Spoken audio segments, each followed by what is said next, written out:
Assalamualaikum warahmatullahi wabarakatuh.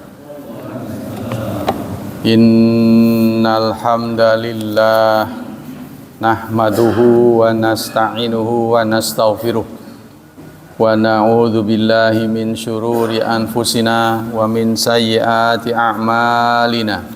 May yahdihillahu fala mudhillalah wa may yudlil fala hadiyalah. Ashhadu an la ilaha illallah wa ashhadu anna Muhammadan abduhu wa rasuluh la nabiyya ba'da.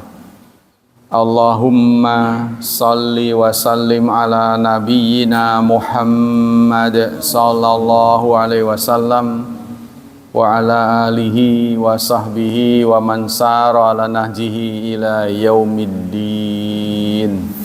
Amma ba'd. Ayol ikhwah, kita lanjutkan kajian tafsir masih di surat ke-9 At-Taubah. Kali ini ayat yang ke-36. A'udzu billahi minasy syaithanir rajim. Inna iddatash syuhuri indallahi 12 syahran fi kitabillah yauma khalaqas samawati wal arda minha arba'atun hurum dzalikad dinul qayyimu fala tadhlimu fihinna anfusakum. Inna, sungguh, iddata syuhur, bilangan bulan-bulan, indallahi, di sisi Allah, 12 adalah 12 syahran bulan. Fi kitabillah, di dalam kitabullah. Yauma khalaqas samawati wal ard, pada hari Dia menciptakan langit dan bumi. Minha, dari 12, arba'utun, 4, hurum, adalah haram. Yang 4 haram. Dzalika, itu, ad-dinul qayyim, adalah agama yang benar.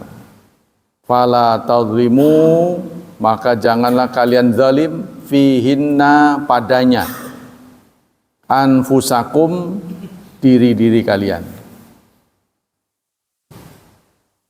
Menurut Imam Syaukani, ayat ini adalah bayanun Allah subhanahu wa ta'ala wa hadhihi syuhur wa sama bi asma'iha ala hadza tartib. Ayat ini Allah menjelaskan bahwa bulan-bulan di dalam satu tahun itu ada 12. Itu sudah kehendak Allah. Sejak hari diciptakan langit dan bumi, wa anna hadza ladzi ja'at bil anbiya wa nuzilat bil kutub, dan ini yang tercantum dalam kitab-kitab. Jadi penanggalan di dunia ini ada 2. Penanggalan yang berdasarkan bumi mengelilingi matahari. Nah, itu namanya penanggalan matahari. Itu yang dianut pada Masehi, bumi mengelilingi matahari. Ya, jumlahnya ya mulai Januari sampai Desember. Ada lagi penanggalan berdasarkan bulan. Jadi kalau tadi bumi mengelilingi matahari, ya, yang satu lagi adalah bulan mengelilingi bumi. Jadi selama bumi mengelilingi matahari itu dia dikelilingin terus muter gitu. Jadi yang lebih banyak muter itu bulan. Jadi selama bumi mengelilingi matahari dia diikuti oleh bulan. Sehingga ada yang menyebutkan bulan itu adalah satelit bumi. Dia mengelilingi. Satu keliling itu 28/4. Satu keliling 28 sekian lah. Sehingga dalam bulan Islam itu selalu 29, 30, 29, 30.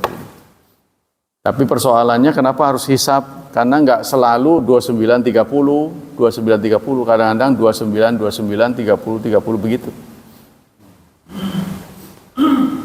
Tapi tidak mungkin 31.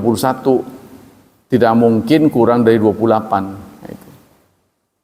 Ya, kalau dalam penanggalan Masehi kan ada 28-nya. Ya, walaupun dia 30, 31, 30, tapi ada 28-nya, 29-nya. Februari kan 28. Tapi nanti 4 tahun sekali 29. Kalau jumlah tahun habis dibagi 4, Februarinya 29. Itu namanya kabisat. Ya, kabisat itu 4 tahun sekali. Kalau dalam Islam, putarannya itu 30 tahun. Putarannya. 11 dari 30 tahun itu, 11 per 30 berarti, itu bulan Dzulhijjahnya 30. Usianya. Ya, sisanya yang 19, karena 30 kurang 11 kan 19. Dzulhijjahnya 29. Nah, itu perlu hitungan. Di zaman ayat ini disampaikan, umat Nabi Muhammad belum bisa ngitung. Sampai sekarang juga umat Nabi Muhammad kalau ya sepanjang yang saya tahu ya, nilai matematikanya jeblok. Di berbagai tempat gitu loh. Yang nggak tahu saudara-saudara mungkin pinter ya. Tapi di berbagai madrasah saya lihat matematikanya jeblok. Jadi singkatnya di antara kita tuh kurang pinter ngitung. Karena kita nggak pandai menghitung, sehingga kita nggak bisa menghitung diri kita. Kan dalam Quran juga ada wa fi anfusikum. Coba hitung dirimu. Nah, kalau kita bisa ngitung, kita bisa memprediksi, kita bisa mengkalkulasi, bisa ada estimasi. Wah, ini harus begini, harus begini, harus begini. Kita bisa ngitung. Nah, kan itu ada contohnya, terlihat ya. Kita nggak bisa ngatur, soalnya keuangan yang berkaitan dengan nilai kan keuangan. Kita nggak bisa ngatur. Sehingga saat kita kerja, dapat duit, tidak berhemat. Ya, ada yang diantara kita setelah pensiun bukan mendekatkan diri pada Allah, malah acak-acakan. Nah, tidak berhitung. Nah, kita harus berhitung, hampir mendekati pulang ke akhirat, harus lebih fokus kepada akhirat. Mestinya begitu. Tapi tidak semuanya beruntung. Malah sibuk. Malah ada yang nggak punya rumah. Nggak punya rumah, cerai, acak-acakan. Nah, ini jangan sampai ini terjadi pada kita. Wa anna hadza, nah jadi bahwa bulan ada 12 itu sudah ketentuan Allah. Bayangkan saudara, kalau ayat ini turun di zaman kita sekarang, kita nggak heran. Setahun ada 12. Tapi ini turun ribuan tahun yang lalu. Sekarang udah 1447. Bayangkan waktu itu belum melek huruf. Tapi Allah sudah menjelaskan setahun 12 bulan. Belum ada penanggalan waktu itu. Ya, ini membuktikan bahwa keterangan Quran ini adalah mukjizat. Kalau saja Nabi Muhammad itu bukan nabi, pasti di kemudian hari sudah ketahuan kesalahannya gitu. Kesalahannya udah ketahuan pasti. Kedodoran sih kan. Ngomong begini, temuannya beda. Itu menurut Syaukani. Qala Siddiq Hasan Khan, wa huwal Muharram Safar, yaitu 12 itu Anda harus bisa, karena ini kitabullah ya, ketentuan dari Lauh Mahfuz, nama-nama bulan itu. Muharram, Safar, Rabiul Awal, Rabiul Akhir, Jumadil Ula, Jumadil Akhirah, Rajab, Sya'ban, Ramadan, Syawal, Dzulqa'dah, Dzulhijjah. Nah, ya. Apa arti dari bulan-bulan ini? Artinya apa sih? Nah, ya. Di sini ada penjelasannya. Nanti. Zakara Syekh Ilmuddin As-Sakhawi fi Juz'in Jamiyah az-masyhur fi anal Muharram likauni syahran Muharram. Kenapa bulan Muharram disebut Muharram? Karena bulan itu diharamkan. Maksudnya diharamkan perang. Ya, jadi ini merujuk kepada awalnya, dulunya. Karena ini semuanya berkaitan dengan kejadian di masa lalu. Wa indi anau sumia zalika ta'kidan tahrimi. Kalau menurut aku, kata pengarang Ibnu Katsir ya, dinai Muharram ini menguatkan keharamannya. Jadi ketika tiba bulan Muharram, maka pihak-pihak yang berperang harus berhenti. Li'anal Arab kanat tangqalu bihi wa tahilu aman wa tuharimu aman. Tapi orang Arab kemudian merubah. Setelah diharamkan oleh Allah, setiap bulan Muharram nggak boleh perang. Orang Arab keberatan menerima ini. Maka mereka menghalalkan setahun, mengharamkan setahun berikutnya. Jadi nggak setiap Muharram haram. Padahal menurut ketentuan Allah, setiap Muharram haram. Tidak boleh perang. Jadi pihak-pihak yang bersengketa harus gencatan senjata ketika tiba bulan Muharram. Tapi karena mereka keberatan, maka mereka nego lagi supaya bulannya gantian. Tahun ini haram, tahun besok enggak. Begitu seterusnya. Maka Islam datang dikembalikan ke awalnya. Wa yujma'alu al-muharramat. Kemudian Safar. Safar itu artinya zero. Ya, Safar itu artinya zero. Kenapa disebut Safar? Li khuluwi buyutihim minhu. Karena rumah-rumah pada kosong. Kenapa rumah pada kosong? Yakhrujun qital wal asfar. Mereka touring. Kalau enggak perang. Jadi banyak yang kosong. Sehingga disebut Safar. Ini mungkin merujuk kepada masa lalu ya. Karena pengaturan musim itu tidak ditentukan oleh bulan berdasarkan bulan, tapi pengaturan musim ya ditentukan berdasarkan bumi mengelilingi matahari. Ya maksudnya ini musim buah itu bukan ditentukan oleh Muharram Safar tidak, tapi oleh Januari Februari. Makanya kita bisa memastikan, oh ini musim hujan, ya, karena sudah masuk Desember. Nanti musim cerah, kalau sudah dipastikan masuk Mei. Kalau Maret, April itu masih ada hujan. Tapi kalau Mei, itu sudah benar-benar cerah. Juni, Juli, puncak dari panas itu Agustus. Nah, setelah Agustus turun lagi, mulai hujan sampai Desember sekarang ini. Nanti puncaknya Februari mungkin. Puncak musim hujan. Ya begitu. Jadi musim ini ditentukan oleh beredarnya bumi mengelilingi matahari, bukan bulan mengelilingi bumi. Sehingga dengan demikian, karena haji ditentukan oleh Komariah, yang namanya Komariah, dia akan mengalami musim panas suatu saat, akan mengalami musim dingin di saat yang lain. Karena setiap tahun berkurang 11 hari. Ya, contohnya kalau haji yang lalu itu katakanlah 20 Desember, contoh. Nanti tahun depan bisa dipastikan antara 10 atau 9 Desember. Berkurang terus. Sehingga mengalami seluruhnya itu. Ya, seluruh musim akan dialami oleh bulan-bulan Islam. Nah, yang menganut sama dengan bulan Islam adalah orang Cina, lunar. Sehingga mereka melakukan penghitungan, ya. Itu sama dengan kita, cuma bedanya ketika ijtima oleh mereka ditanggalin. Contohnya Imlek. Nah, nanti ada Imlek. Pasti setelah Imlek besoknya tanggal 1.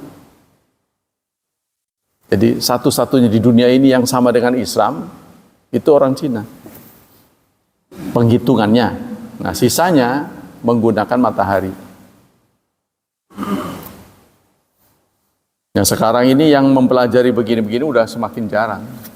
Ya, terhitung di Banten ini pusatnya 2, Cibeber sama Baros.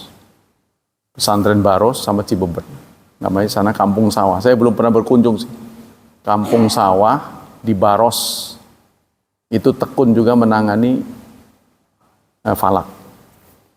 Jadi kalau dalam sejarah Islam, saudara, mengenal hitung-hitungan itu suhunya orang Islam. Tapi entah kenapa sekarang anak-anaknya nggak kenal. Jadi aneh. Jadi, semua temuan-temuan ilmiah itu digagas oleh orang Barat, padahal dulunya orang Islam. Contohnya penemu angka 0 itu orang Islam. Aljabar orang Islam. Pertama kali Ibnu Battuta yang menulis maps, ya, dia sudah menggambar Indonesia sampai di Sumatera, dia sudah berkunjung. Bayangkan orangnya tinggal di Spanyol. Kalau sekarang kita menggambar maps kan dari angkasa kan. Nah, kalau dulu kan belum ada pesawat. Terbayang oleh saudara lekuk-lekuknya itu bagaimana caranya? Berarti kan dia mengikuti pantai. Coba Anda gambar Anyer tuh, jangan lewat udara, ngarang dulu. Coba kemudian diakurin dengan ini maps, pasti salah, lekuk-lekuk. Ya, begitu juga Syekh Nawawi Tanara dalam salah satu kitabnya, dia juga merumuskan kiblat Banten. Jadi itu jarang itu. Ada kitab yang menulis arah kiblat Banten. Salah satunya Syekh Nawawi Bantani, Al-Bantani. Jadi beliau rupanya mengerti ilmu falak. Maksudnya begini, orang yang kenal eksakta umumnya, ya, dalam menghadapi hidup lebih perhitungan. Karena eksakta itu kan angka pasti, ya. Sebaliknya, orang beragama itu adalah sosial yang dihadapi orang. Tapi eksakta, ilmu pasti itu benda. Ya, contohnya ini bisa begini, sebabnya begini. Sebab akibat terus. Kadang-kadang salah perhitungan karena dia sudah terbiasa sebab akibat, yang dia dapat itu pasti, sehingga menimbulkan sarjana-sarjana itu emosi. Orang ini kok bandel amat karena dia terbiasa megang tombol hijau pasti ke sono, jalan, tombol merah pasti mati. Tapi ketika dia memberikan kebijakan pada orang, saya suruh begini kok dia begitu. Nah, ini heran nih. Orang beda.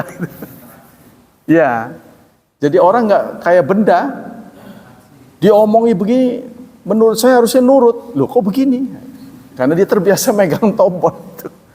Pasti hasilnya, tapi ketika pada manusia nggak pasti. Nah inilah, manusia adalah makhluk yang bisa manuver.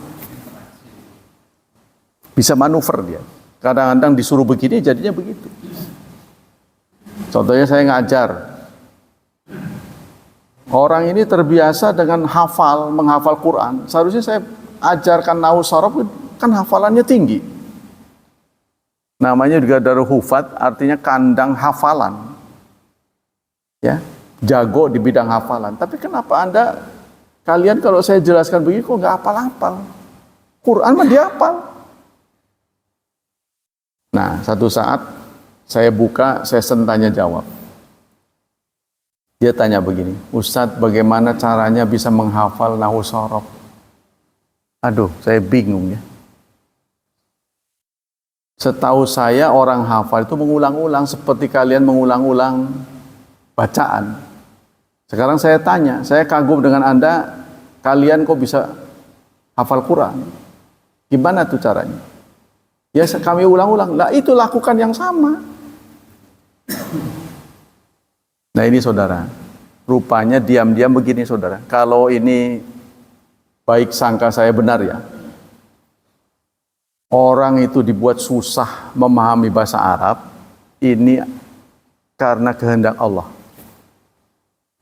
Kehendak Allah gimana? Karena kalau memahami bahasa Arab itu mudah, akan tampil banyak orang yang merusak Quran.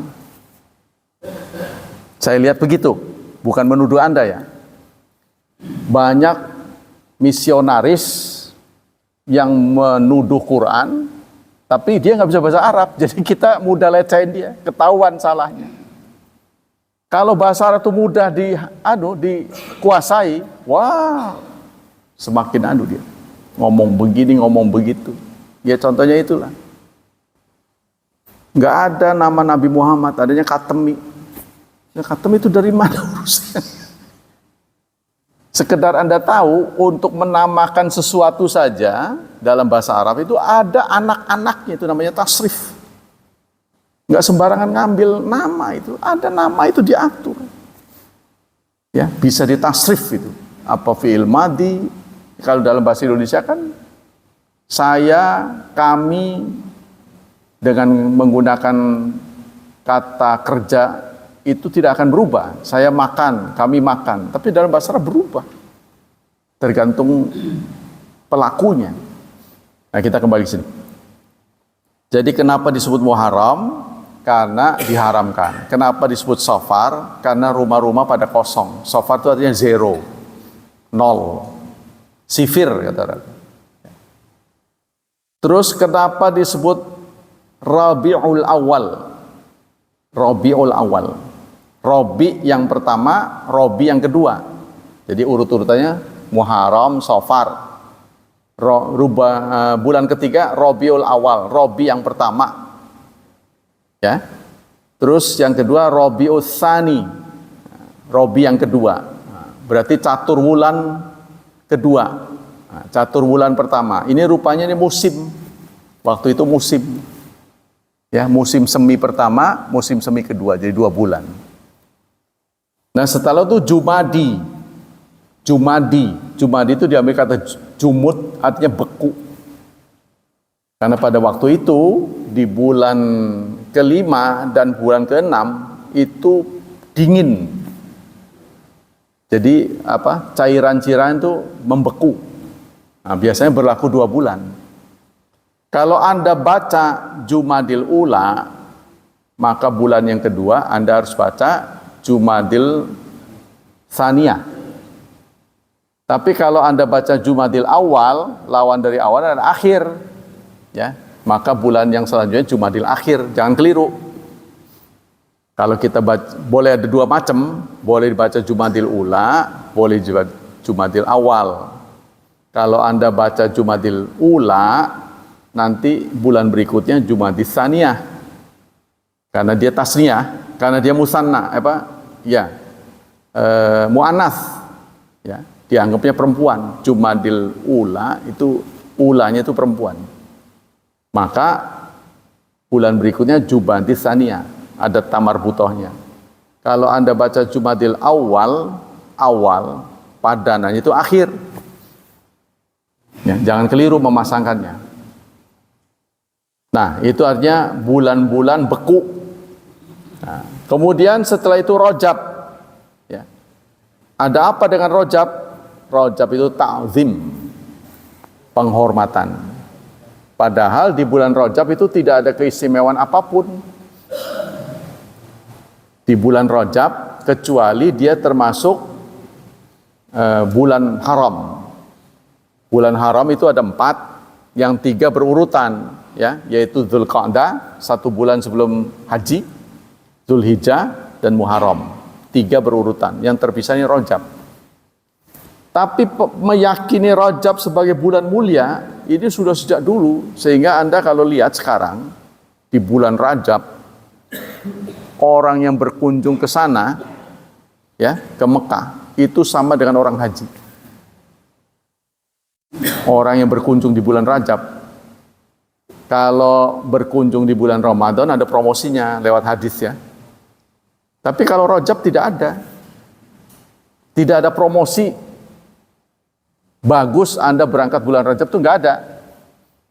Ya, kecuali promosi secara umum bahwa bulan Rajab adalah bulan Ashurul Hurum. Ada. Tapi haji itu bagus di bulan itu nggak ada. Adanya di bulan Ramadan. Tapi kalau kita berkunjung di bulan Rajab, Anda akan saksikan setara dengan haji jumlahnya. Nah, ini dibangun akidah sejak dulu bahwa Rajab itu mulia, sehingga kita juga menambah-nambahi dengan berbagai kegiatan ritual yang tidak ada dasarnya. Itu pantas karena dulu-dulunya begitu. Ya, jadi sejak dulu itu sudah dibangun kemuliaan terhadap bulan Rajab. Kemudian Sya'ban.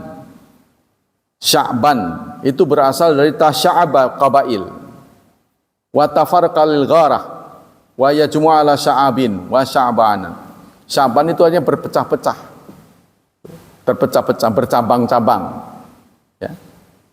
Contohnya Rasulullah mengatakan iman itu syu'ab, beberapa cabang. Wa tafarqalil gharah, karena mereka terpencar-pencar. Ya. Nah, diduga kuat penamaan ini disesuaikan dengan situasi pada saat itu. Kemudian Ramadan. Ramadan ini panas, puncak panas bulan Ramadan. Nah, boleh jadi penamaan Ramadan ini saat itu puncak panas. Ya. Tapi ini nggak bisa selalu sama, karena boleh jadi nanti Ramadan tiba di musim dingin kan? Nah, berarti udah nggak sesuai lagi. Maka kesesuaian nama ini dengan situasi sebenarnya boleh jadi di awal penamaannya, tapi tidak berlaku selamanya.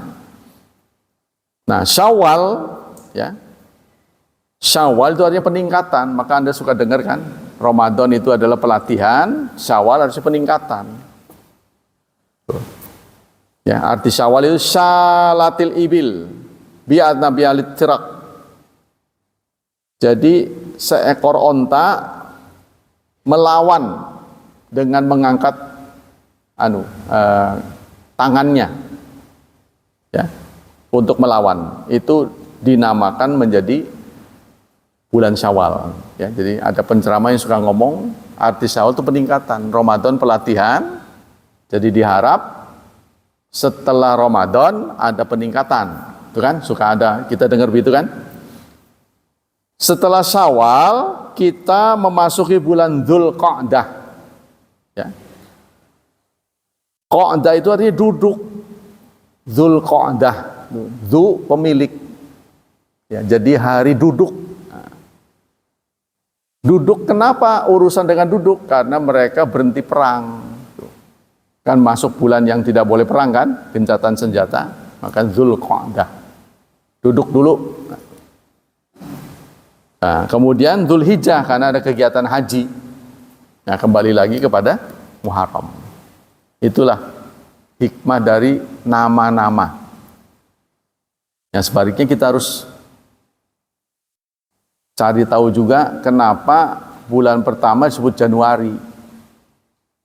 Kenapa Februari? Nah, kalau Agustus itu nama Kaisar. Kaisar Agustus. Ya, salah satu karya dari Kaisar Agustus adalah dia menambah 22 hari terhadap tanggal. Jadi tadinya tanggal 1, setelah dia hitung-hitung itu nggak sesuai dengan posisi matahari waktu itu. Ketinggalan kitanya. Maka ditambahi, setelah dihitung ternyata posisi matahari itu sudah melampaui kita 22 hari. Maka besoknya setelah tanggal 1 menjadi tanggal 23. Itu dalam sejarah dunia pernah ada. Dilakukan oleh Kaisar Agustus Romawi. Jadi dikenanglah namanya itu menjadi Agustus. Saya nggak tahu lagi kenapa nama September, Oktober, November. Nah, ini pasti semua ada sejarahnya. Nah, kalau sejarah tadi bulan-bulan Arab itu tadi sejarah.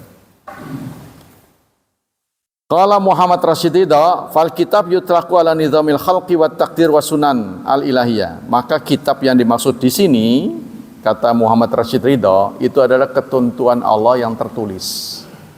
Ya, di awal surat Al-Baqarah Allah menyatakan zalikal kitab. Ini adalah Alkitab. Apa yang dimaksud Alkitab?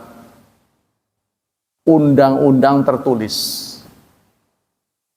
Ini adalah undang-undang tertulis. Berarti kalau Allah menyatakan undang-undang tertulis, ada undang-undang yang tidak tertulis. Undang-undang yang tidak tertulis itu dikenal dengan hukum alam. Ya, contohnya api membakar. Terus air di 0 derajat kan membeku, di 100 derajat kan mendidih.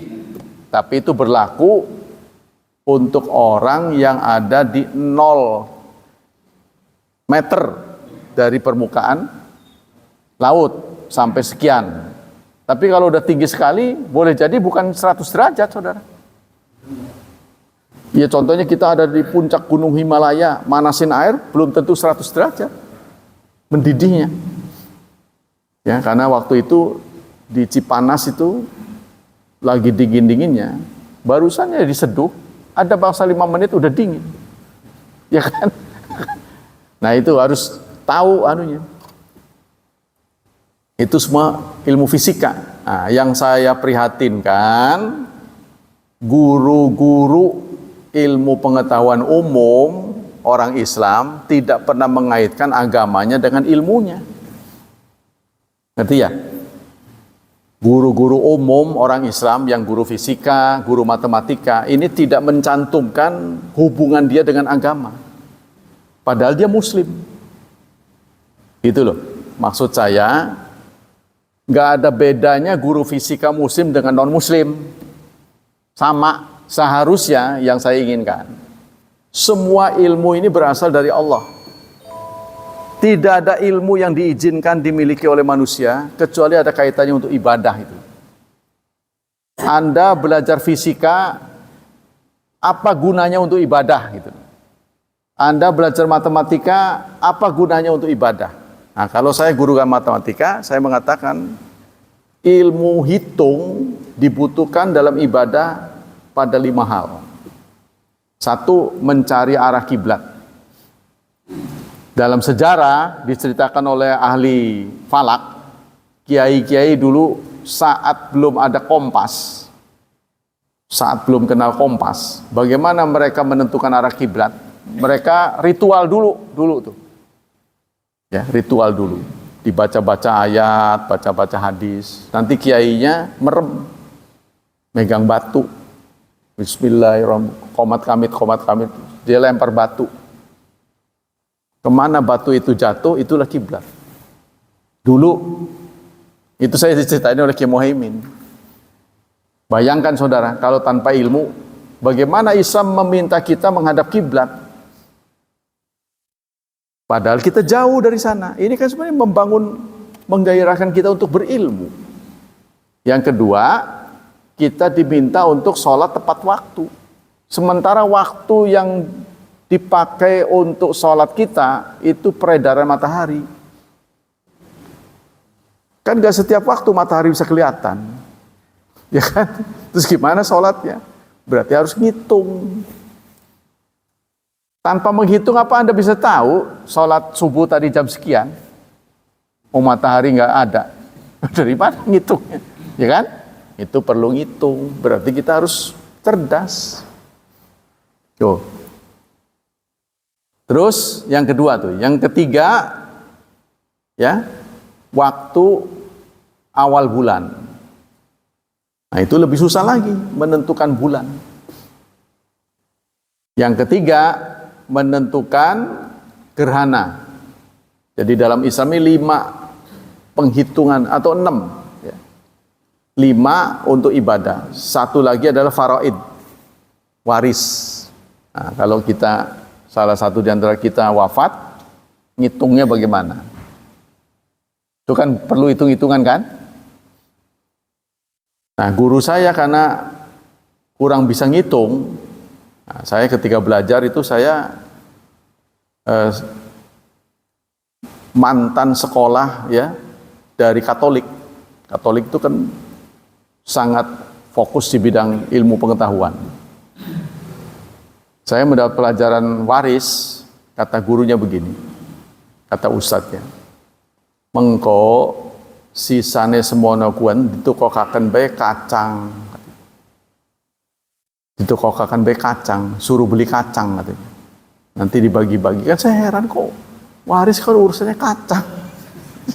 Jadi nggak taunya si ustadznya nggak bisa menghitung sampai habis. Ada sisa, dia nggak bisa ngitung gitu loh. Yang per itu dia nggak bisa pecah. Jadi susah mumpet, wis tukokaken kacang baik, dipangan bareng-bareng. Saya kan heran kok warisannya kaitannya dengan kacang gitu. Saya pernah nanya, wis pokoknya mengkono katanya. Nah, dia tidak mengakui kelemahannya, kita ini harus bisa ngitung.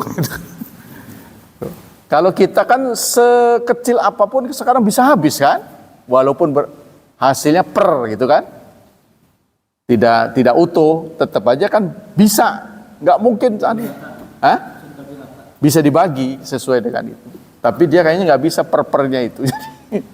Wis tokakan be kacang, bagiin aja makan bareng, udah selesai. Nah itu perjalanan pengetahuan kita ya, bahwa kita ini masih rendah dalam ilmu pengetahuan. Jadi sehingga yang kita sekarang perhatikan meter-meter itu nama-namanya asing. Ya, contohnya termometer Celsius, nama orang itu. Ada 3 kan, Fahrenheit, Reaumur, terus penghitung aliran listrik watt dengan volt. Itu kan nama-nama itu. Saya nggak bisa membayangkan kalau yang nemuin kita apa ini Udin. Ya, Udin atau gimana? Satuannya, ya ujang meter atau gimana? Satu-satunya yang belum ditemukan yang kemarin itu tsunami itu yang ada di Selat Sunda kemarin tuh. Itu bukan tsunami kemarin itu yang korban itu ada artis itu. Sebab dia guguran larva kan? Ya longsor. Laut tapi di dalam laut itu belum ada penemunya. Tsunami itu sendiri adalah nama dari orang Jepang. Temuan orang Jepang itu. Jadi kalau ada habis gempa, air kemudian surut, nah, maka yang kesini ini namanya robnya ini tsunami.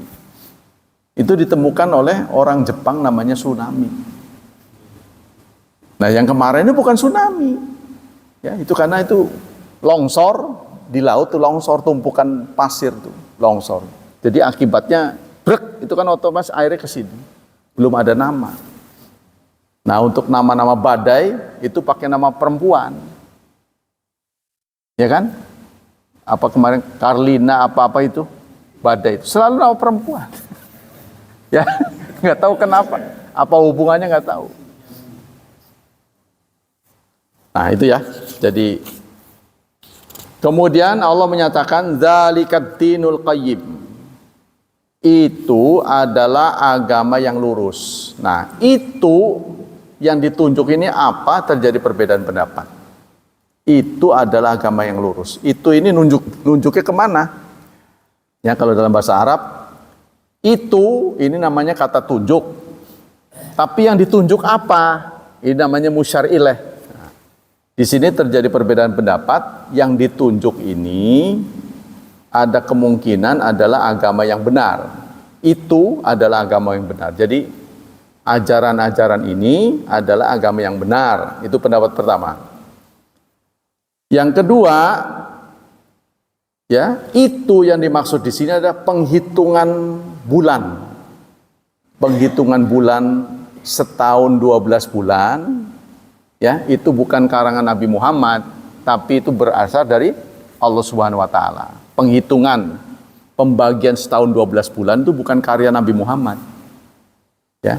Nabi hanya menyampaikan, ini berasal dari Allah. Tapi ada lagi yang mengatakan itu yang dimaksud itu adalah 4 bulan yang dilarang perang.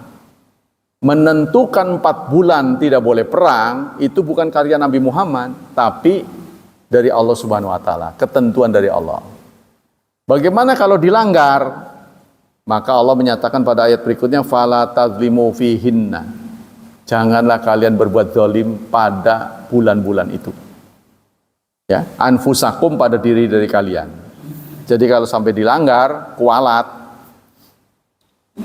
siksa Allah akan turun, sebab ini bukan karangan Nabi. Ya, fala tazlimu fihinna. Fa ini akibat. Setelah diberi keterangan oleh Allah, itulah bulan-bulan yang Allah sudah tentukan. Tolong jangan dilanggar. Tuh. Itu maksudnya. Fala tazlimu fihinna anfusakum. Nah, kalau sampai dilanggar, ini ayat apa selanjutnya? Sudah ya, sampai di situ aja. Dzalika dinul qayyim fala tadlimu fihinna anfusakum. Janganlah kamu langgar, singkatnya. Itu adalah ketentuan Allah. Kemudian dalam hadis dari Abi Bakrah annan nabiyya qala. Nabi bersabda, "Inna zaman qad istabara." Zaman selalu berputar, beredar ya. Kahayati yauma khalaqas samawati wal ard. Seperti sejak semula diciptakan langit dan bumi. As-sana isna asyara syahran, 1 tahun 12 bulan. Tuh.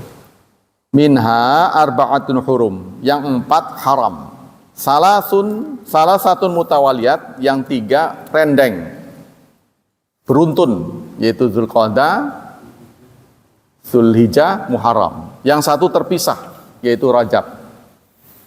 Wa Rajabu Mudhar alladzi baina Jumadi wa Sya'ban, yang terletak antara Jumadi dan Sya'ban. Jadi Jumadil Ula, Jumadil Tsaniyah, Rajab, Sya'ban.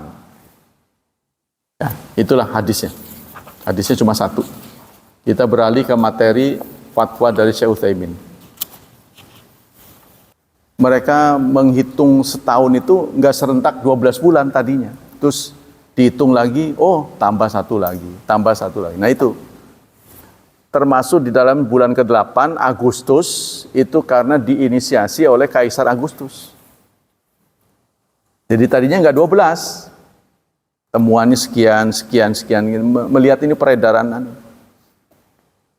Nah, pernah itu terlambat 22 hari kalau nggak salah. Pernah terlambat, begitu diperiksa, nggak sesuai ini. Nah, ya kan? Contohnya falak ini kan sudah bisa menentukan letak suatu tempat. Contohnya gini, kalau kita di darat nyasar, kita kesasar gitu, kita ingin memberitahu, minta bantuan, tolong sih ke sini, kamu di mana? Apa yang kita lakukan? Sherlock. Ya kan, Sherlock kan? Itu di darat.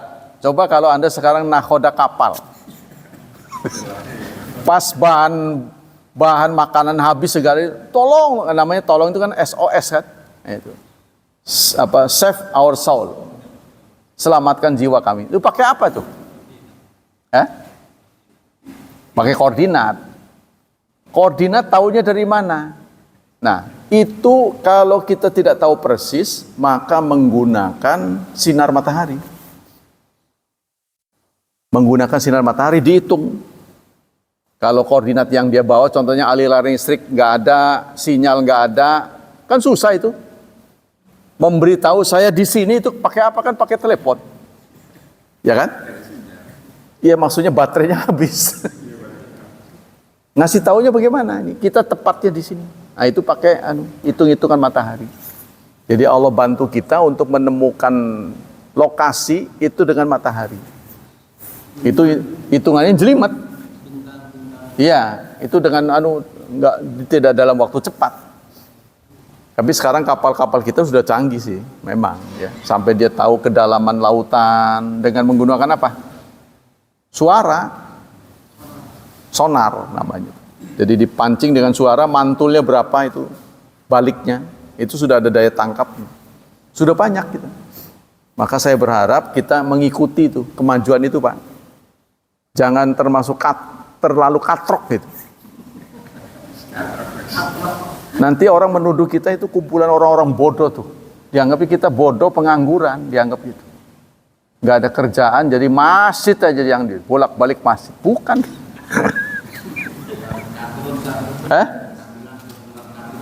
Kadrun, iya. Kadal gurun. Gitu Pak. Jadi penghitungan itu dulu nggak komplit. Nah, jadi Islam hadir ke dunia ini maka ditata sedemikian. Awalnya gurunya orang Islam, awalnya. Tapi entah kenapa, kenapa temuan sekarang banyak diinisiasi orang kafir. Itu yang saya patut sesali. Kemajuan-kemajuan ini banyak diinisiasi oleh orang kafir. Temuan-temuan itu. Ya, ini kok seakan-akan ada rantai putus itu. Orang tuanya dulu pinter-pinter, jago-jago. Dulu dunia ini berhutang besar pada Islam. Jadi universitas pertama di dunia ini mana menurut saudara? Al-Azhar. Al-Azhar itu ada universitas pertama di dunia. Tertua. Jadi dulu belum ada kuliah-kuliah begitu. Masih begini, ini namanya begini. Kalau dulu sampai di kelas-kelas itu Islam yang mengajarkan. Kelas 1, kelas 2, kelas 3. Jadi nggak semua orang diperlakukan sama. Kalau kita kan tumpah jadi satu pengajian mah, itu kan? Sehingga ada yang belum paham, nggak tahu 1-2-nya, dia tahu-tahu udah 3. Tuh. Gitu Pak. Baik, kita ke fatwa Syekh Utsaimin. Ada penanya mengatakan begini, awalan innani fatatun ablughu minal umri sadisa asyar. Saya adalah remaja putri berusia 16 tahun. Wa zawajani walidi bi zaujin la arifu. Saya dinikah secara paksa dengan orang yang saya tidak kenal saat usia 16 tahun. Wala arifu anhu ayyusy. Aku tidak tahu tentang suamiku itu sama sekali. Inna walidi ajbarani. Bapakku lah yang memaksa. Wa istu ma hadza zauj 15 faqat. Saya hidup bersamanya cuma 5 bulan. Ya, di usia 16 tahun dia dipaksa. Dia berhasil menikah hanya 5 bulan. Ana la uhibu abadan. Saya tidak suka pada dia. Innahu yadribuni, karena dia suka mukul. Wa fi yaumin darabani darban syadidan. Pada suatu hari dia lakukan kekerasan itu lagi pada aku. Ya, saat dia emosi, dia mentalak aku 6, talak 6 waktu itu. Bukan talak 3 lagi, talak 6 katanya. Wa uttu ila ahli. Akhirnya aku pulang ke keluarga. Wa anal an indahum mundu hawalai asra syuhur. Saya tinggal di keluarga sudah 10 bulan sekarang. Wa qad tarakani ila annani khazinatun wa adzaba. Tapi aku selalu menyesal kenapa ini harus terjadi, ya. Asyadal adzab wallazi mana'ani min ikmali dirasati biduni sabab. Akibat dari perbuatan itu ayah memutuskan sekolah. Jadi tadinya tetap sekolah, ya masih sekolah, dinikahin, tapi akhirnya karena dia begitu, sekolahnya nggak dilanjutin. Wahadza yaqul lan utalika ila ba'da 15. Kata suamiku di depan pengakuannya, saya tidak mentolak kecuali 5 tahun. Saya ceraikan dia cuma 5 tahun katanya. Kok cerai bisa kasih tempo. Iya. Tuh. Walidi yaqul lan uqallima dzufratan. Inna akhadzaka ya'khudhuka ayatuka fa ifama dza'al. Orang tuaku mengatakan pokoknya enggak mau tahu urusan ini. Ya, orang tua sampai memutuskan tidak akan membicarakan ini lagi. Nah, beliau bertanya kepada Syekh Utsaimin, apa yang saya harus lakukan? Jadi saya sudah bercerai, pulang ke rumah orang tua, terus suami saya mengatakan saya cerai kamu 5 tahun. Tuh gimana saya begini ini? Aneh ini. Maka dipilah-pilah oleh Syekh Utsaimin 3 hal. Pertama, akdu zawaj, ya, akadnya. Akadnya ini dianggap tidak beres oleh Syekh Utsaimin, ya, karena menikahkan anak tanpa sepengetahuannya. Belum ada kenalan, gitu kan? Tidak kenal, tidak apa, latar belakangnya. Menurut Syekh Utsaimin, sebelum menikah seseorang itu harus tahu khalqan, tubuhnya, harus tahu bentuknya, ya. Jadi seorang wanita sebelum dinikah dia harus tahu calonnya, bentuk orangnya, bukan namanya saja, ya, bukan sekedar fotonya saja, tapi harus melihat orangnya. Yang kedua, khuluqan, akhlaknya, ya. Yang ketiga, dinan, agamanya. Kadang-kadang orang manhaj salafus saleh itu ketika ditanya, mau nggak kamu sama dia? Dia nyoal. Menurut Anda Allah tinggal di mana, katanya. Menurut Anda Allah tinggal di mana? Nah, Anda bayangkan kalau Anda mau menikah ditanya calon, Allah tinggal di mana sih sekarang? Jawabnya gimana? Karena si calonnya ini udah tahu dia ngajinya di mana, dia jawab, oh di Ars. Tepat itu cuma pengetahuan doang sebenarnya. Jadi kalau Anda jawab, oh Allah tinggal di mana-mana, salah. Oh berarti bukan satu manhaj gitu. Rahasianya begitu. Oh di mana-mana ada Allah, salah itu.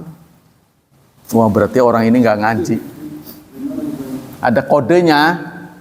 Jadi untuk nebak calonnya ini manhajnya benar apa enggak, itu dia ada kata-kata itu yang mencirikan bahwa orang itu bermanhaj salafus salih. Ya, ini ditanyakan oleh perempuan bercadar, mau nggak nikah sama itu? Dia tanya dulu, Allah tinggal di mana? Jadi mengeluarkan beberapa statement. Mungkin diantaranya juga, menurut Anda sholat berjemaah itu hukumnya apa? Kan orang luar mah, oh sunnah itu Pak. Wah, coret. Iya, ciri-cirinya. Ciri-ciri. Gimana menurut Anda orang sudah meninggal harusnya diapain?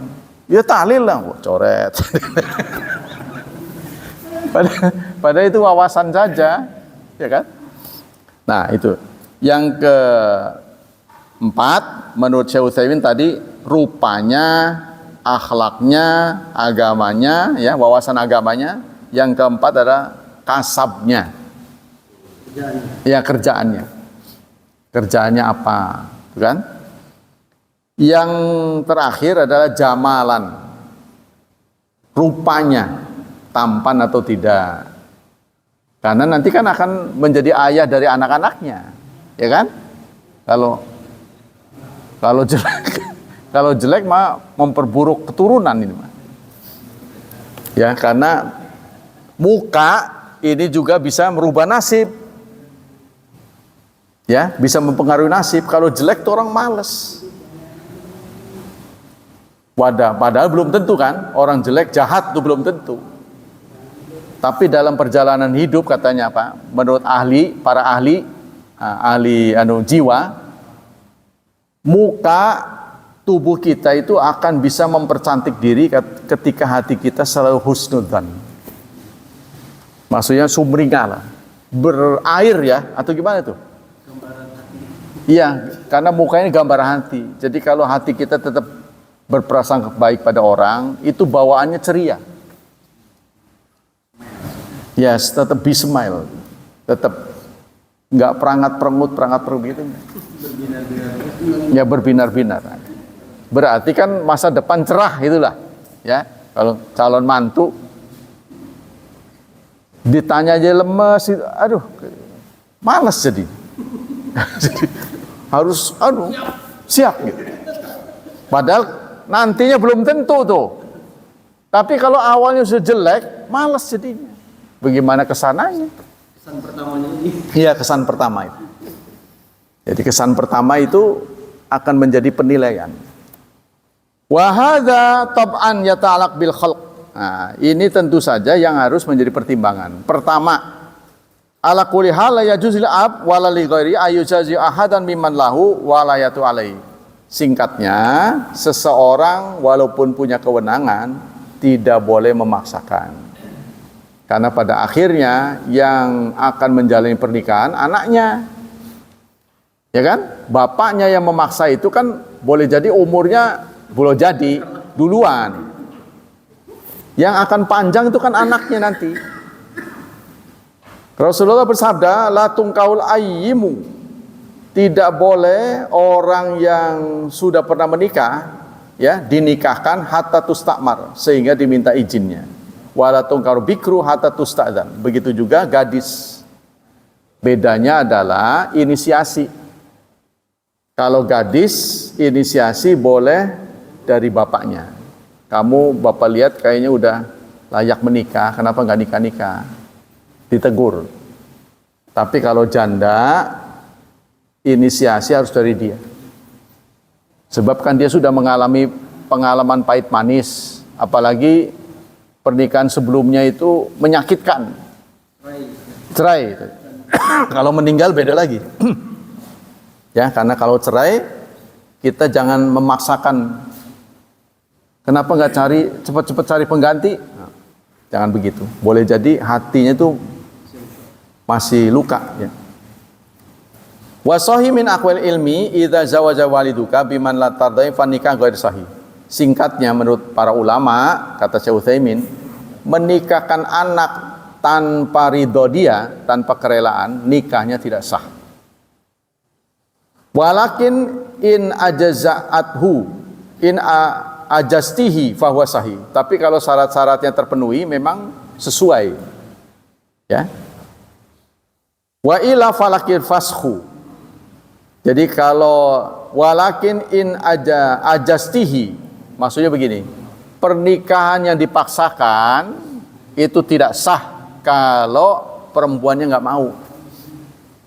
Tapi kalau pernikahan itu dipaksakan bapak, anaknya mau, pernikahannya sah. Ya. Nah, kalau Anda menghadapi situasi seperti itu, dinikahkan secara paksa, Anda sendiri tidak rela, falakal fashu, maka Anda boleh mengajukan fasakh. Apa bedanya fasakh dengan talak? Kalau fasakh itu batal demi hukum, tidak akan mengurangi jumlah talak. Tapi kalau talak mengurangi, kan talak itu ada 3, ya, dilakukan 1 berkurang kan, masih ada 2 kali. Kalau udah sampai ketiga nggak bisa balik lagi kecuali sering kan. Kalau fasakh tidak mengurangi itu. Fasakh itu pembatalan demi hukum. Dia bisa mengajukan ke pengadilan, contohnya bapaknya maksa nih, ya pernikahannya sah, dia bisa lalu datang ke pengadilan, saya nggak terima, nah itu bisa dibatalkan. Oleh pengadilan bisa dibatalkan apa yang dilakukan oleh naib. Contohnya naibnya sudah sekongkol dengan bapaknya, udah paksain aja mau nikahkan, saya mau dia nikah, bisa, secara hukum bisa, tapi bisa dibatalkan. Tanpa talak dari suami ini? Iya, tanpa. Kita ajukan ke pengadilan. Tapi ya itu perempuannya harus tahu. Ya dia daftarkan dulu di pengadilan. Ya, nanti bagian administrasi mengundang si calonnya itu. Nah, pasti calonnya itu kalau diundang nggak datang itu, udah ketahuan itu. Nah, undang-undang juga sudah mengantisipasi apabila dipanggil sekian kali tidak datang, maka berarti dia menguasakan kepada hakim. Tuh, kekuasaannya dipegang oleh hakim. Maka hakim melihat, wah, bakalnya tidak bahagia, maka dijatuhkan talak. Tapi hakimnya harus adil. Bisa jadi juga hakimnya dipesan, udah cerai aja, demi kepentingan bisa. Ya, bisa begitu. Yang kedua, muamalatu zaujika lak. Idza kana maqulti sahihan. Yang kedua yang patut disoroti adalah pergaulan suamimu. Ya. Kalau apa yang kamu katakan benar, Fahadil muamalat sayyi'ah, berarti dia berakhlak buruk. Tadi suka berbuat kekerasan kan? Begini loh, menurut saran saya, kalau Anda tega berbuat tidak baik pada istri, Anda bayangkan punya anak perempuan. Kita punya anak perempuan, diperlakukan suami seperti Anda gitu. Kira-kira perasaan Anda bagaimana? Contohnya kita suka nempeleng istri. Bayangkan oleh Anda punya anak perempuan ditempeleng oleh suaminya. Kan sama aja, kita punya anak perempuan, maka kita jangan perlakuan perempuan. Kalau kita nggak setuju, keluar rumah aja. Keluar kemana dulu gitu, kalau lagi senep. Emosi, karena emosi itu kadang-kadang datang dari setan. Ya, nanti perjalanan waktu sudah turun, ngelihat, cantik lagi. Gitu. Jangan emosi ditumpahkan di depan dia, jangan. Itu menurut kode etik, kalau kita masih satu ruangan dengan orang yang kita jengkel, itu akan menambahkan ya emosi. Ya, kalau dalam Islam sih disuruh ta'awud, a'udzubillahi minasyaitonirrajim, atau berwudu ya untuk menghilangkan emosi. Tuh. Jadi dalam ayat surat 4 ayat 19 Allah meminta kita wa ashiruhunna bil ma'ruf. Pergaulilah istrimu dengan cara baik. Kalau menurut saya ya, saya kan sudah pengalaman, kalau mati saya nggak pengalaman ya. Tapi kalau menikah saya pengalaman. Saya membina rumah tangga cukup lama. Pengalaman saya adalah sakitnya istri akan membuat kita berbiaya. Jadi tolong bahagiakan istri. Kalau dia sakit, ujung-ujungnya yang ngobatin kan kita. Kan yang rugi kita juga. Ya kan? Lalu kita bertanya pada diri kita, kenapa kita bisa berbuat baik pada orang lain, kepada istri tidak? Contohnya begini maksud saya, ketika orang lain memberi sesuatu kecil saja, kita mudah mengucapkan terima kasih. Tapi giliran istri dari pagi sampai sore kadang-kadang dia melayani kita, tidak sepotong kata-kata pun yang terdengar enak di telinga dia. Omongannya kasar, binatang, itu kan manusia. Contohnya begini, kalau Anda punya babu, punya pembantu rumah tangga, Anda juga tidak melakukan itu. Tidak mengeluarkan kata-kata yang buruk pada babu kan, pada pembantu. Kenapa pada istri kok tega? Itu yang kita harus perhitungkan pada diri kita.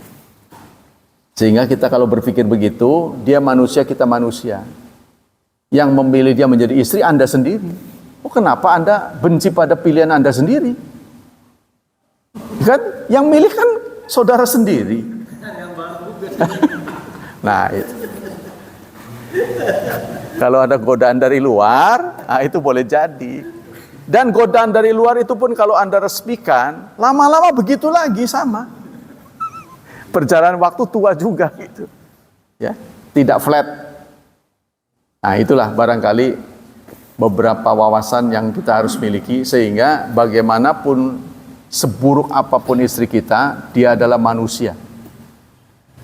Ya, boleh jadi suatu saat dia dengan tulus yang akan merawat kita. Kita tidak pernah tahu. Tapi itulah dalam beberapa kasus ada istri yang diperlakukan kasar oleh suaminya, akhirnya suaminya meninggal. Menjelang meninggalnya, si suami sering nanya, "Gimana, Neng? Kamu udah makan belum?" "Aduh, terdengarnya sejuk amat," kata dia. Coba itu dia lakukan dari dulu. Nah, udah meninggal lah singkatnya. Saya tanya, bagaimana menurut Anda sekarang, menurut kamu nih, karena itu adik saya. Dulu punya suami kasar, pokoknya dengan segala keburukannya dan kebaikannya. Sekarang Anda tidak dikasari lagi, karena udah meninggal kan, udah nggak dikasarin. Pokoknya sekarang udah nggak ada apa-apa, karena dia udah nggak ada. Baik mana gitu. Kalau Anda berhitung dulu dengan sekarang tuh angguran mana? Dia jawab dengan tulus, angguran dulu katanya. Anehnya begitu. Wah, angguran sekarang Pak saya lega, nggak diganggu lagi. Nggak begitu jawabannya, angguran dulu. Tuh, makanya manusia suka berpikir pendek. Kalau dihitung-hitung, maksudnya dengan kecerewetan suami istri kita, kalau kita ya, karena Anda yang disampaikan oleh saya, dengan kecerewetan istri Anda yang suka mengeluh, itu jauh lebih baik daripada nanti suatu saat dia nggak ada. Udah nggak cerewet lagi. Tapi Anda akan menderita karena nggak ada yang nyerewetin. Ya kan? Sama dengan begini saudara, waktu kita punya anak, setiap pagi kita nyiapin sarapan, kita nyiapin jajan. Nanti anak-anak kita ini jadi, ya, kerja di mana, akhirnya rumah kita kosong. Kita ketagihan ngasih itu, akhirnya cucu yang diembat. Kita ketagihan, waduh, rumah jadi sepi. Ya, jadi secara jangka panjang semua yang ditakdirkan kepada kita itu adalah nikmat. Walaupun di dalam nikmat itu ada kepedihan. Ya nggak bisa mulus lah, ya. Demikianlah hadirin hafizani hafizakumullah kajian pagi ini. Semoga Allah Subhanahu wa taala melipat gandakan pahala kita. Semoga Allah tetap berkenan menjaga dan melindungi kita dari wabah dan fitnah, dari syubhat dan syahwat. Dan semoga masa depan anak-anak kita dicerahkan, diberkahi, dimudahkan, serta ditakdirkan Allah mereka menjadi hamba Allah yang saleh dan salihat. Subhanakallah wa bihamdika asyhadu an la ilaha illa anta astaghfiruka wa atubu ilaik. Wassalamualaikum warahmatullahi wabarakatuh.